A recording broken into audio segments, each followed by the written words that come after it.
ప్రేమ ఇంట్లో జరుగుతున్న వాటిల కోసం తన రూమ్‌లో కూర్చొని చాలా బాధపడుతూ ఉంటుంది. ఇంతలో వాళ్ళ అత్తయ్య తన దగ్గరికి వచ్చి, "ఎందుకు ప్రేమ ఇంత బాధపడుతున్నావు?" అని చెప్పేసైతే అడుగుతూ ఉంటుంది.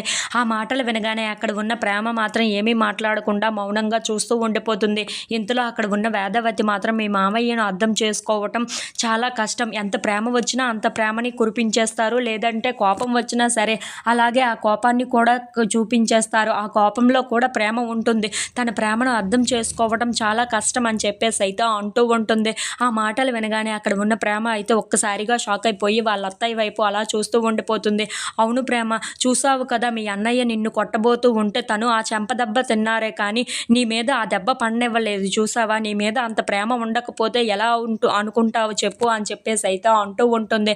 ఆ మాటలన్నీ అయితే నర్మదా వింటూ ఉంటుంది. ఇంతలో అక్కడ ఉన్న వాళ్ళ అత్తయ్య మాత్రం అవును ప్రేమ, నీ మీద ఎలాంటి కోపం లేదు మీ మామయ్యకి, ఆ ధీరజ్ మీదే ఉంది. అది ఎందుకంటే ఆ ఇంట్లో అమ్మాయిని పెళ్లి చేసుకున్నాడని అని చెప్పేసి అయితే అంటూ అక్కడి నుండి వెళ్ళిపోతూ ఉంటుంది. ఇంతలో నర్మదా ప్రేమ దగ్గరకు వచ్చి, ప్రేమ ప్రేమ నాకు చాలా ఆకలిగా ఉంది, మన ఇంట్లో చికెన్ చేసుకుందామా అని చెప్పేసి అయితే అంటూ ఉంటుంది.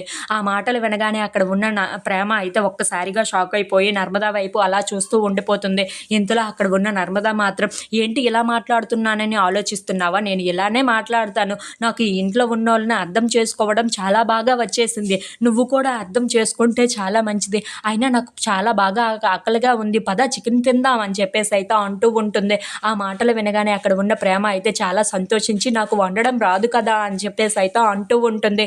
ఇంతలో అక్కడ ఉన్న నర్మద అయితే, నీకు వండడం రాకపోతేనేమి, నాకు వచ్చు కదా, పద వెళ్ళి వండుకుందాం అని చెప్పేసి అయితే తన చెయ్యిని తీసుకొని లాక్కొని మరీ తీసుకొని సంతోషంగా వెళ్తూ ఉంటుంది. If you like this video please